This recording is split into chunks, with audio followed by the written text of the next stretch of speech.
Well, first off, I introduced an ethics package back in 2013.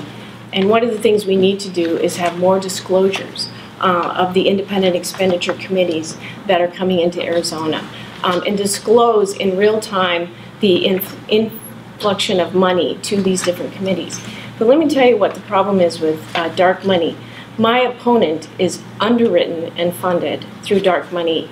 He had $700,000 of Koch brother money that came into the primary so that he could win that primary. Mr. Brnovich only raised about $180,000 to win his primary against an incumbent. But for dark money and the $700,000 of attack ads against Mr. Horn, he wouldn't be sitting here today. My first question to him is, who exactly are you beholden to, Mr. Brnovich, and how will you answer to the people who got you into office and who you're going to give the keys to the office to? Secondly, a paid contractor on his campaign is Sean Noble.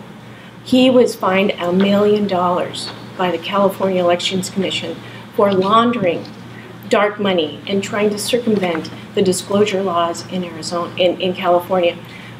My parents taught me, you are who your friends are. And what that shows is bad judgment, and it shows association with people who are not afraid to break the law and to skirt and be secret about who they are supporting. Thank you.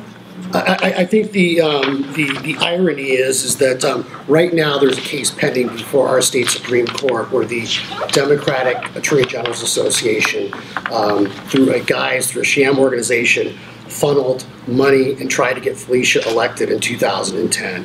So you know, there's he without or she without sin should cast the first stone. So I think we got to be really careful when we start casting aspersions.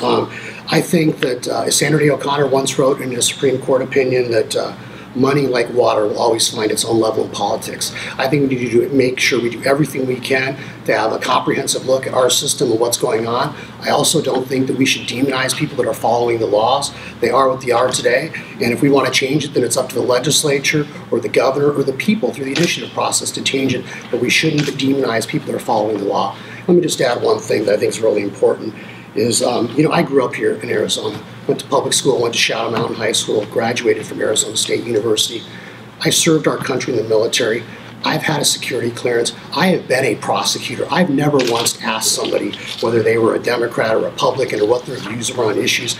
And I take offense to Mrs. Rotellini continuing to attack my character, my judgment. I grew up here. People know me. Like I said, I've had a security clearance. I've been a prosecutor at the county attorneys. I've worked at the Attorney General's, the U.S. Attorney's Office. I was the director of a law enforcement agency.